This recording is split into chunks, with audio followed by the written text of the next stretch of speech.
Estábamos en un templo de Kioto, y el silencio casi sagrado solo se rompía con el sonido de pasos sobre las piedras. El guía explicó pacientemente la arquitectura antigua, la filosofía zen y el impacto cultural de la conservación de los templos. De repente, un estadounidense de mediana edad levantó la mano, con aspecto de turista descontento en Disney World, y soltó: «Bueno, pero ¿dónde están los ninjas? ¿Y los samuráis? Pensé que habría algún tipo de espectáculo». El guía hizo una pausa de unos segundos, como si dudara si reír o fingir que no lo oía. Con cortesía, explicó que los samuráis fueron abolidos en el siglo XIX y que los ninjas nunca fueron personajes de espectáculo, sino verdaderos espías en tiempos de guerra. El turista, en lugar de aceptarlo, se irritó aún más. «¿Así que no tienes nada de eso? ¡Qué decepción! Es como ir a Texas y no ver vaqueros en el aeropuerto. Tienes que mejorar la experiencia turística, tío». Añade extras: un duelo de katanas al final de la tarde, al menos algunos trucos de humo. Mientras el guía intentaba reanudar su explicación, los demás turistas rieron en voz baja. En el fondo, la escena parecía un choque cultural perfecto, un hombre esperando que siglos de historia funcionaran como programación de un parque temático. En la universidad, durante una clase de literatura, una estudiante estadounidense presentó un ensayo que dejó a la profesora sin palabras. Escribió con convicción que William Shakespeare no era una persona real, sino una marca, algo así como una compañía que producía obras de teatro como Disney produce películas. Para ella, Shakespeare era una etiqueta creada en el siglo XVI para el teatro de masas. La profesora, incrédula, la llamó aparte y le preguntó de dónde había sacado esa idea. Ella respondió con seriedad: «Tiene sentido, ¿verdad? Una sola persona no podía escribir tanto». Claramente era un equipo de guionistas contratados, como Pixar. E incluso ante la evidencia histórica, las biografías y los registros, insistió: «Estas cosas se pueden falsificar». La industria cultural siempre ha engañado al público. El verdadero Shakespeare nunca existió. Algunos compañeros intentaron discutir, pero ella solo se volvió más asertiva, diciendo que la marca Shakespeare era como los Marvel Studios de su época. Al final, la profesora se rindió. La ironía fue que, aunque rechazaba a Shakespeare como individuo, creía firmemente que Romeo y Julieta eran personas reales cuyas cartas estaban archivadas como documentos oficiales. En el Vaticano, otro episodio cómico ocurrió durante una visita a la Capilla Sistina. El grupo quedó fascinado por el techo de Miguel Ángel, y el guía elogió la grandeza de la obra. Hasta que un turista estadounidense levantó la mano, con cara de estar a punto de hacer una pregunta profunda. «Bueno, entiendo lo religioso, pero dime algo, ¿quién es el director general de este lugar? ¿Quién manda realmente? Porque el Papa parece más bien un portavoz, una especie de imagen pública. Tiene que haber un jefe, un empresario, alguien que realmente tome las decisiones». El silencio en la sala se rompió con risitas nerviosas. El guía parpadeó un par de veces, buscando una respuesta educada. Explicó que la Iglesia Católica no funciona como una corporación con un director general, sino como una institución espiritual y jerárquica. El estadounidense, sin embargo, meneó la cabeza con incredulidad. «No, toda organización tiene un director ejecutivo. Simplemente no quieres decirlo. Apuesto a que hay una sala de juntas abajo, llena de ejecutivos, decidiendo estrategias de marketing». Mientras todos intentaban contener la risa, añadió: «Si esto fuera en Estados Unidos, ya tendría una oferta pública inicial en la bolsa». Para él, el Vaticano no era el centro espiritual de millones de fieles, sino una multinacional más que ocultaba su verdadero organigrama. Salía con una chica que, en teoría, tenía una buena educación. Se había graduado de la universidad, leía revistas de salud y siempre compartía consejos de bienestar natural. Un día, estaba comiendo un puñado de frutos secos, almendras, anacardos, nueces. Comenté con inocencia: ¿sabías que casi todos vienen de árboles diferentes? Algunos se recogen directamente de la rama, otros de frutos que parecen manzanas raras. Dejó de masticar como si acabara de inventar la mayor mentira del siglo. «No digas tonterías. Todo el mundo sabe que los frutos secos vienen de debajo de la tierra, como las patatas. Si no, ¿cómo se mantendrían duros?» Me reí, pensando que bromeaba, pero enseguida me di cuenta de que hablaba en serio. Agarró el móvil y empezó a buscar fotos de granjas subterráneas de frutos secos. Cada vez que aparecía un árbol cargado de frutos secos, se enfadaba más. «Esto lo manipula la industria. No quieren que sepamos la verdad». La observaba, entre la risa y el llanto. Después de 10 minutos, seguía insistiendo en que había una conspiración global para engañar a los consumidores. Los árboles no producen frutos secos, eso es solo marketing. Lo único que podía pensar era, si alguien puede creer eso, quizá tenía razón en una cosa. La realidad a veces es más loca que cualquier teoría conspirativa. Mi tío es otro ejemplo clásico de ciencia creativa. A día de hoy, con casi 50 años, evita comer semillas de sandía. No es una alergia ni una peculiaridad. Cree firmemente que si se traga una semilla, la planta crecerá en su estómago. Lo cuenta como si fuera una historia de terror. Un niño de su colegio se tragó varias semillas y, semanas después, necesitó cirugía porque una planta de sandía estaba brotando dentro. Nadie ha visto nunca a este niño, por supuesto, pero mi tío habla como si lo hubiera presenciado. Cuando alguien intenta explicarle que el ácido estomacal disuelve las semillas, responde con esa mirada de, yo lo sé mejor que tú. Eso es lo que los médicos quieren hacernos creer. Ocultan estas cosas para no asustar a los niños. Come sandía como si fuera una intervención quirúrgica. La corta, la separa, le quita cada semilla, la pone en una servilleta y solo entonces da el primer mordisco. Es casi un ritual religioso. Y si alguien lo provoca tragándose semillas a propósito, se queda mirando fijamente, esperando el momento en que sienta la enredadera trepar por su esófago. Lo más increíble es que, después de tantos años, nadie ha logrado convencerlo de lo contrario. Para él, tragarse una semilla es, en esencia, firmar un contrato de por vida con su botánica interior. Un día, en el parque nacional donde trabajaba, llegó una turista estadounidense desesperada. Sin aliento, me contó que había visto un cartel que decía gire a la izquierda y no encontraba al oso. Juró que había estado dando vueltas, intentando localizar al animal perdido. Pensé que bromeaba, pero me señaló con total seriedad. Mira, ahí mismo dice, gire a la izquierda. Llevo 20 minutos siguiéndolo y nada. Deberías tener a alguien que lo cuide. Es peligroso dejar un oso suelto así. Intenté explicarle con calma que gire a la izquierda simplemente significaba manténgase a la izquierda en la bifurcación del sendero. Frunció el ceño con recelo y replicó, eso es muy confuso. Si quieres decir, gire a la izquierda, escríbelo. Poner, gire a la izquierda, es irresponsable. Cualquiera pensará que hay un oso ahí. Concluyó, si ese oso ataca a alguien, te demandarán. Mientras intentaba contener la risa, me di cuenta de que, en su mente, el bosque funcionaba como un zoológico interactivo, donde los carteles indicaban la ubicación de cada animal, como atracciones programadas. Para ella, girar a la izquierda no era una dirección, era un itinerario de safari. Pero nada supera al vecino que asistió a una reunión comunitaria oponiéndose a la instalación de paneles solares. Se levantó indignado, con el dedo en alto, y declaró, estos paneles absorben la energía del sol. Es peligroso. Si todos los ponen, el sol se consumirá más rápido. Hablaba como si el sol fuera una batería gigante que corría el riesgo de descargarse por el consumo excesivo. Según él, en 50 años todos estaríamos congelados porque los paneles habrían absorbido hasta la última gota de luz. Algunos intentaron explicar con paciencia la radiación solar, el flujo constante de energía y la insignificancia de lo que captamos. Él, sin embargo, simplemente negó con la cabeza, convencido. Eso es lo que los científicos pagados quieren que creamos. Sé la verdad, el sol es finito y ustedes lo están robando. Para él, la humanidad no necesitaba alternativas limpias, sino sentido común. Usemos electricidad normal, la que sale de la pared. Esa es renovable. El incómodo silencio en la habitación solo se rompió cuando alguien preguntó, en voz baja, si creía que el enchufe estaba conectado a una nube de energía infinita. Un compañero de trabajo es el ejemplo perfecto de cómo la ignorancia matemática puede costar una carrera. Lo ascendieron a un puesto mejor pagado. Cuando lo felicité, respondió con seriedad, no lo acepté. Sabes, si gano más, caeré en una categoría impositiva diferente y terminaré llevando a casa menos dinero. Esperaba una broma, pero no la hubo. Realmente creía que, una vez que superara el umbral impositivo, todos sus ingresos tributarían al tipo más alto. Intenté explicarle con paciencia, mira, funciona por capas.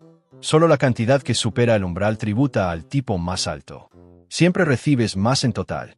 Dibujé una imagen e hice cálculos rápidos en una servilleta, pero él simplemente negó con la cabeza. Eso es lo que quieren hacerte creer.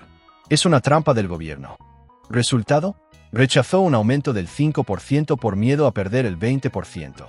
A día de hoy, insiste en que es más inteligente por no caer en esa trampa.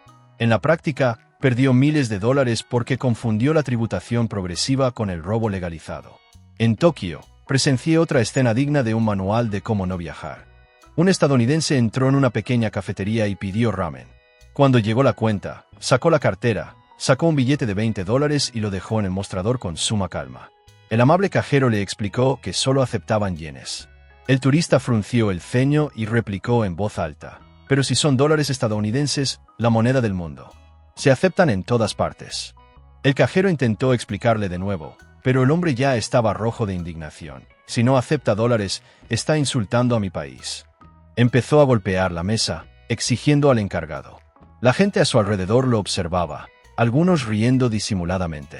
Al final, tuvo que cambiar dinero en una máquina de cambio de la esquina, todavía quejándose de que Japón necesita modernizarse y respetar a los turistas. ¿La ironía?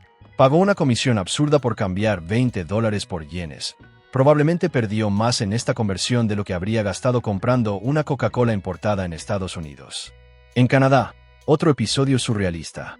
Trabajaba en una cafetería en Vancouver, una ciudad acostumbrada a los turistas estadounidenses. Un cliente pidió un cappuccino, pagó en dólares estadounidenses y recibió cambio en dólares canadienses. Abriendo la cartera, hizo una mueca y dijo: «Oye, ¿qué es esto? ¿Dinero del Monopoly? Te di dinero de verdad, quiero cambio de verdad». Le mostré que eran billetes canadienses oficiales, pero no quedó convencido. «No, los reales son verdes. Eso es solo papel de color. Devuélveme mis dólares». Respiré hondo y le expliqué que estábamos en Canadá, donde la moneda es diferente. Me miró como si fuera una broma y terminó intentando pagar con tarjeta de crédito para evitar ese dinero falso. Lo mejor, horas después, regresó quejándose de que el banco le había cobrado en dólares canadienses. Para él, el fraude era global. En el fondo, parecía creer que cruzar la frontera debería ser como mudarse a un nuevo barrio. Las mismas tiendas, los mismos precios y, por supuesto, la misma moneda. Pero la anécdota que más me impactó fue la de un tipo que se peleó conmigo en la tienda donde trabajaba. Tomó un producto de $9.99 y fue a la caja. Al pasar, se cruzó de brazos y dijo: «Tienes que cobrar $9. Esto de los 99 centavos es ilegal, no existe. Es un engaño». Pensé que bromeaba, pero continuó: «Es la ley. Hay que redondear hacia abajo. Solo haces esto para engañar a la gente. A un juez le encantará oír eso». Intenté mostrarle que el precio estaba en la etiqueta, que 99 centavos es válido, pero no quiso ni oír hablar. Nadie puede vender nada que no sea un número entero. Son matemáticas básicas. Para demostrarle lo absurdo, sacó un billete de $10 y dijo: «Mira, 10 es un número entero. Tu cambio en centavos no vale nada». Al final, salió furioso de la tienda, jurando que lo denunciaría a la policía. Y pensé, si por él fuera, el comercio global tendría que abolir los centavos y vender todo en términos redondeados. El problema es que, con ese razonamiento, probablemente acabaría pagando aún más. Trabajaba en una multinacional y tenía un jefe estadounidense que siempre me hacía reír sin querer. Un día, me pidió programar una reunión con la oficina de Londres para las 9 de la mañana. Le pregunté: «¿A las 9 de la mañana aquí o allá?». Respondió, con ese tono irritado típico de quien cree que la pregunta es obvia: «A las 9 de la mañana. ¿Qué más da?». Le expliqué que, si bien aquí en Los Ángeles eran las 9 de la mañana, allí ya eran las 5 de la tarde, y la gente estaría saliendo de la oficina. Negó con la cabeza, frustrado, y dijo: «Pues que esperen. Son solo las 9 de la mañana». Fue entonces cuando me di cuenta de que creía que el tiempo era universal, como si el mundo entero viviera sincronizado con el uso horario de California. Hice un dibujo rápido: el globo terráqueo, el sol, las zonas de luz y sombra. Lo miró unos segundos y dijo: «Precisamente por eso necesitamos un único uso horario global. Facilitaría mucho las cosas». Sonreí sin responder, porque cualquier cosa que dijera solo reforzaría su convicción de que el resto del planeta estaba equivocado y que los relojes deberían, de hecho, seguir la misma manecilla. En otra ocasión, durante el vuelo a Sydney, presencié una de las preguntas más absurdas que he escuchado. Una mujer sentada unas filas más adelante llamó a la azafata con expresión preocupada: «Disculpe, ¿podría evitar pasar por el Triángulo de las Bermudas? Vi un documental en History Channel y es muy peligroso». La azafata respiró hondo y explicó que la ruta de Los Ángeles a Australia ni siquiera se acerca al Atlántico, donde se encuentra el triángulo. La pasajera, con aire conspirador, replicó: ¿Pero puede garantizarlo? Dicen que se mueve. Parecía convencida de que el Triángulo de las Bermudas era como una tormenta tropical viajera, capaz de cruzar océanos buscando aviones que tragarse. El resto del vuelo transcurrió en silencio, pero no pude evitar imaginar a esta mujer, en el siglo XXI, viajando al otro lado del planeta y aún creyendo que un agujero en el mar podría perseguirla como a una villana de película. Pero nada se compara con el joven que conocí en una conversación informal sobre historia. Afirmaba con absoluta certeza que la Primera y la Segunda Guerra Mundial eran el mismo conflicto, solo que dividido en dos partes, como una franquicia cinematográfica. La Primera Guerra Mundial fue solo la primera parte. La Segunda Guerra Mundial, la segunda, dijo riendo, como si fuera un genio que hubiera descubierto un secreto que nadie más conocía. Intenté explicarle que eran dos guerras distintas, en épocas diferentes, con causas específicas. Me interrumpió. Entonces, ¿cómo se puede llamar a una Primera Guerra Mundial y a la otra Segunda Guerra Mundial si no son lo mismo? Obviamente es una secuela. Para él, el intervalo de 20 años era como el hiato entre temporadas de una serie. Me pregunté cuál era la lógica. Soldados veteranos recibiendo la llamada para la secuela, como si fuera una película de Hollywood. Y lo peor es que lo dijo con una convicción casi inquebrantable, como quien no se molesta en abrir un libro de historia, sino que confía ciegamente en su propia intuición como espectador de una película de gran éxito. La escena más increíble, sin embargo, tuvo lugar en Arizona. Un turista estadounidense, con sombrero y gafas de sol, observaba el Gran Cañón con expresión seria, como si evaluara un proyecto recién inaugurado. Se acercó a un guardabosques y le preguntó: «Increíble, ¿eh? ¿Cuánto tiempo tardó el gobierno en construir esto? Debió de ser un proyecto enorme. ¿Qué constructora lo hizo?» El guardabosques parpadeó, incrédulo. Explicó que no era una obra de ingeniería, sino el resultado de millones de años de erosión del río Colorado. El hombre no estaba convencido. «Ah, claro, hay que mantener la historia de que es natural. Pero vamos, ¿quién firmó el contrato? Debió de costar una fortuna». Era imposible convencerlo de que esta maravilla no había sido excavada con excavadoras. Para él, cada roca, cada pared, había sido cuidadosamente diseñada como si se tratara de un resort de lujo. Salió convencido de haber presenciado el mayor fraude de marketing jamás cometido: vender como naturaleza lo que, según él, era claramente obra de alguna constructora. En urgencias, una mujer estadounidense apareció presa del pánico. Señaló su brazo y afirmó que su sangre se había vuelto azul. Mostró sus venas, que claramente se veían azuladas bajo la piel, e insistió en que era señal de envenenamiento. Su explicación fue aún más absurda. Había comido una paleta azul en el parque, y según ella, el tinte había teñido su sangre. El médico intentó explicarle con calma que la sangre humana permanece roja y que las venas se ven azules debido a la refracción de la luz en la piel. Pero la mujer estadounidense seguía sin convencerse. Repitió: «Sé lo que vi. Antes de la paleta, mis venas eran normales. Ahora son azules. No es casualidad». Tras 10 minutos de intentar ofrecer una explicación científica, salió de la sala diciendo que buscaría una segunda opinión porque no confiaba en los médicos que ocultan la verdad. Fue como si hubiera descubierto por sí sola un secreto biológico que nadie más se atrevía a admitir: que la sangre azul era posible, siempre y cuando comieras un helado del color adecuado. Otro caso que roza lo cómico fue el del estadounidense que creía haber descubierto una forma revolucionaria de cargar su celular. Vio un vídeo de YouTube y decidió meter su iPhone en el microondas unos segundos, creyendo que la radiación eléctrica recargaría la batería. Orgulloso de su descubrimiento, encendió el dispositivo y, segundos después, el teléfono empezó a silbar, echar humo y explotar. El estadounidense, indignado, llevó el iPhone a la Apple Store e intentó activar la garantía. Le dijo al empleado que el dispositivo había explotado solo y que necesitaba un reemplazo inmediato. Cuando el empleado abrió el historial y vio el típico daño del microondas, el cliente se irritó aún más. «Está ocultando un defecto. Esto es una conspiración para vender más cargadores». Lo absurdo no solo residía en su creencia de que el microondas era un cargador moderno, sino también en su inquebrantable confianza en que él tenía razón y Apple estaba equivocada. Después de todo, en su mente, si algo no funcionaba, solo podía ser culpa de la empresa, nunca de su propia lógica errónea. Pero la creatividad estadounidense no tiene límites. Un técnico informático relató una ocasión en que conoció a una clienta estadounidense desesperada porque sus archivos habían desaparecido para siempre. Le preguntó si había vaciado la papelera de reciclaje de su ordenador. Ella confirmó: «Sí, y ahora estoy aterrorizada porque mis datos fueron enviados a ese vertedero de Silicon Valley. Para ella, borrar archivos no solo significaba liberar espacio en disco, sino literalmente enviar la información a un vertedero físico en California, donde, imaginaba, los hackers podrían hurgar en los restos digitales como si fueran chatarra. Estaba convencida de que sus documentos confidenciales estaban siendo revisados en un almacén gigante lleno de ordenadores viejos y restos de correos electrónicos borrados.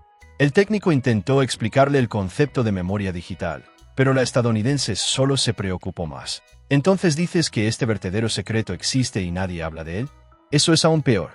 Y para cerrar, una escena digna de una comedia. Una mujer estadounidense compró un ratón inalámbrico nuevo y llamó al soporte técnico diciendo que no funcionaba. El representante le hizo las preguntas habituales. ¿Le pusiste la pila? ¿Instalaste el receptor USB? ¿Intentaste reiniciar la computadora? Nada funcionó. Hasta que preguntó, ¿puedes describir cómo usas el ratón? Y la respuesta fue, estoy apuntando a la pantalla y haciendo clic, pero el cursor no se mueve. Sí.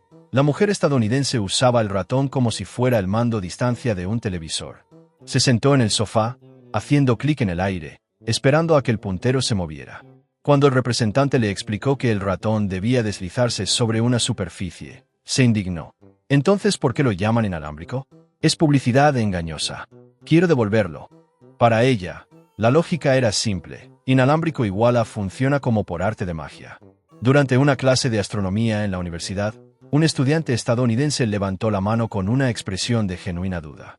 El profesor esperaba una pregunta sobre órbitas, estrellas o telescopios, pero el joven sorprendió a todos. Profesor, las personas nacidas en años bisiestos son extraterrestres. Toda la clase estalló en carcajadas, pero él permaneció serio. Explicó su lógica. Si su fecha de nacimiento no aparece en el calendario la mayoría de los años, es porque no pertenecen plenamente a la Tierra. Tiene sentido que su planeta tenga una órbita diferente, y aquí solo estén de visita. El profesor intentó explicar pacientemente que el 29 de febrero simplemente ajusta el calendario terrestre y no cambia la biología de nadie. Pero el estadounidense insistió en que había algo extraño en ello. Finalmente, varios compañeros empezaron a bromear, llamando a los nacidos el 29 de febrero extraterrestres infiltrados. Y el joven salió de la clase satisfecho, creyendo haber descubierto un secreto que la NASA no quería que se revelara. En otro episodio, una mujer estadounidense llamó a una emisora de radio local para un programa meteorológico y propuso convincentemente una solución a los duros inviernos: abolir febrero. Es sencillo. Enero termina el 31 y en lugar de sufrir febrero, iremos directo a marzo. Así, nadie tendría que soportar el mes más frío del año. Los presentadores intentaron explicar que las estaciones no dependen de los nombres de los meses, sino del movimiento de la Tierra alrededor del Sol. La mujer, indignada, replicó, lo complican todo. Si el frío llega en febrero, simplemente eliminen febrero y ya está. Les gusta sufrir. Al final de la llamada, incluso sugirió que los políticos podrían ganar muchos votos si presentaran un proyecto de ley para eliminar febrero del calendario. Para ella, la solución climática del planeta residía en una simple edición del calendario, como si fuera una hoja de cálculo de Excel donde se borra una línea y el problema desaparece. Pero nada supera la escena en Islandia, cuando un grupo de turistas estadounidenses fue llevado a un punto estratégico para observar la aurora boreal. Todos quedaron encantados, excepto una mujer que parecía impaciente. Miró al cielo, luego al guía y finalmente preguntó, ¿a qué hora se apaga eso? Porque mañana tenemos un tour temprano y no quiero perderme el espectáculo. El guía, sorprendido, intentó explicarle sobre el viento solar, las partículas cargadas y el campo magnético terrestre. Pero la mujer estadounidense la interrumpió. No hay necesidad de inventar nada. Sé que es un sistema de iluminación del gobierno para atraer turistas. Solo quiero saber la hora. Por si fuera poco, se quejó. Ayer estaba nublado y ni siquiera prestaste atención. Eso es poco profesional. Para ella, la aurora boreal no era un fenómeno natural antiguo, sino un espectáculo controlado por un interruptor oculto en Reykjavik. Una estudiante estadounidense que pasó un semestre en Corea del Sur se hizo famosa entre sus compañeras de dormitorio. Simplemente se negó a probar el kimchi, un alimento básico y prácticamente inseparable de la cocina coreana.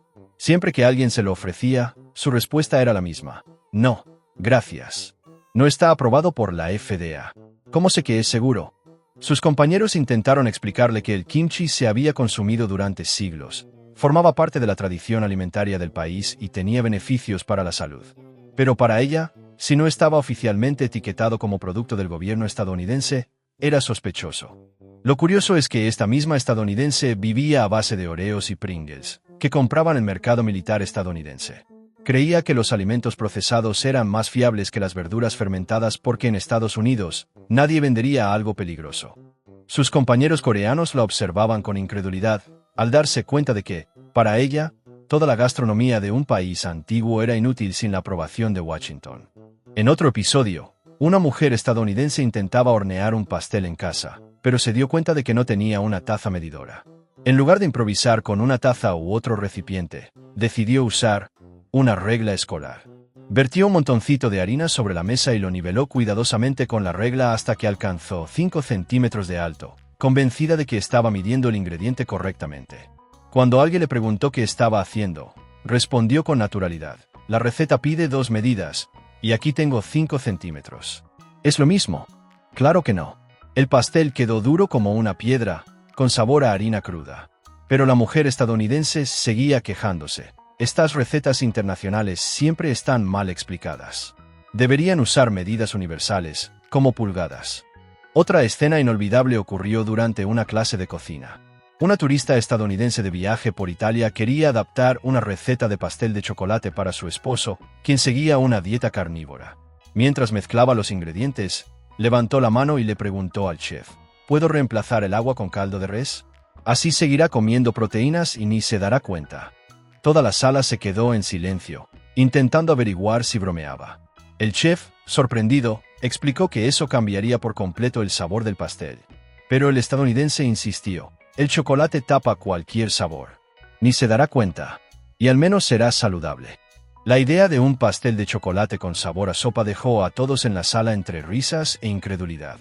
Y quizás el caso más extraño fue el de un estadounidense en el gimnasio que defendió con vehemencia su teoría científica sobre las verduras. Decía que solo comía brócoli porque los tallos eran la parte femenina de la planta y estaban llenos de estrógeno. Según él, si comía tallos, perdería masa muscular y se volvería menos masculino. Es biología básica, dijo, como si fuera una verdad absoluta.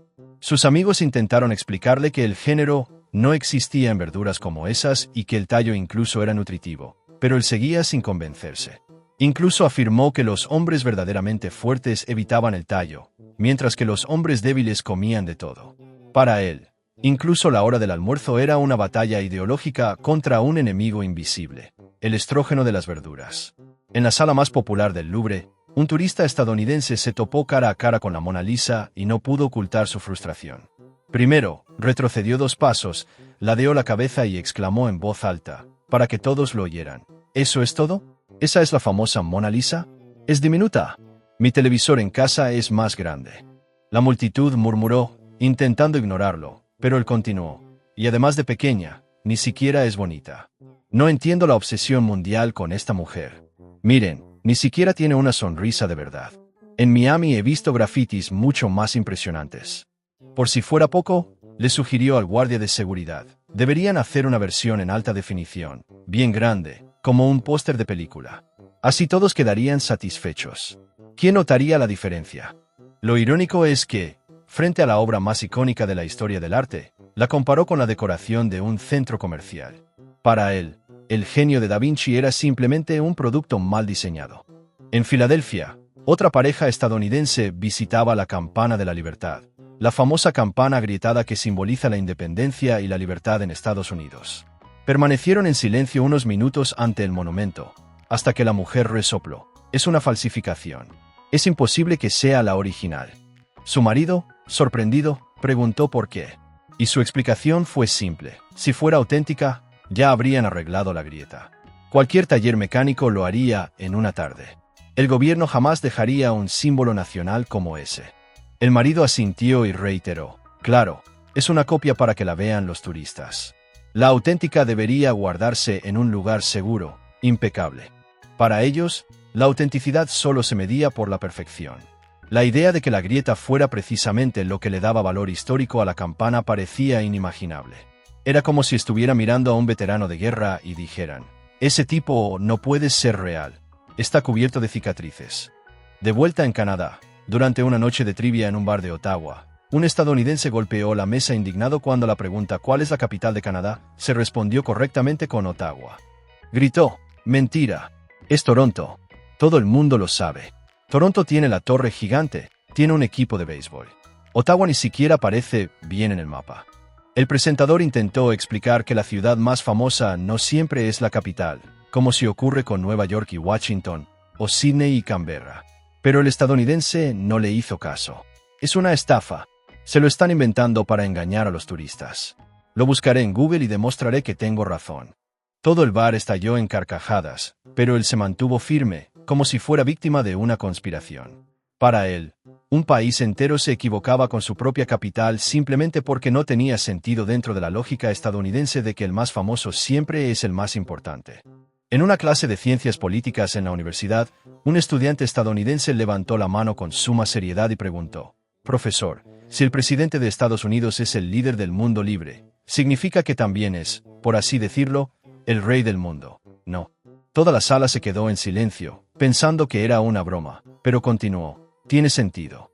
Otros países son como estados, solo que con nombres diferentes.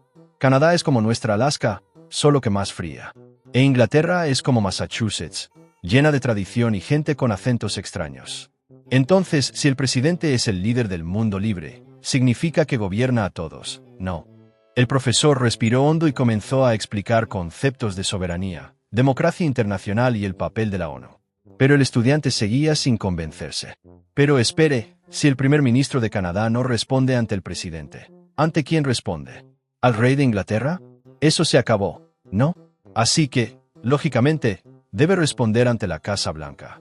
Su convicción era tal que, para él, la geopolítica global no era más que una versión ampliada del sistema federal estadounidense, con Washington DC como capital universal y el resto del mundo funcionando como una colonia mal organizada. Otra escena clásica ocurrió en una clase de geografía. Una joven estadounidense, con toda la confianza del mundo, declaró que África era un país gigante, solo dividido en estados, como Estados Unidos. El profesor intentó corregirla, mostrándole un mapa con más de 50 países independientes, cada uno con su propia cultura, bandera e historia. Pero ella no se rindió.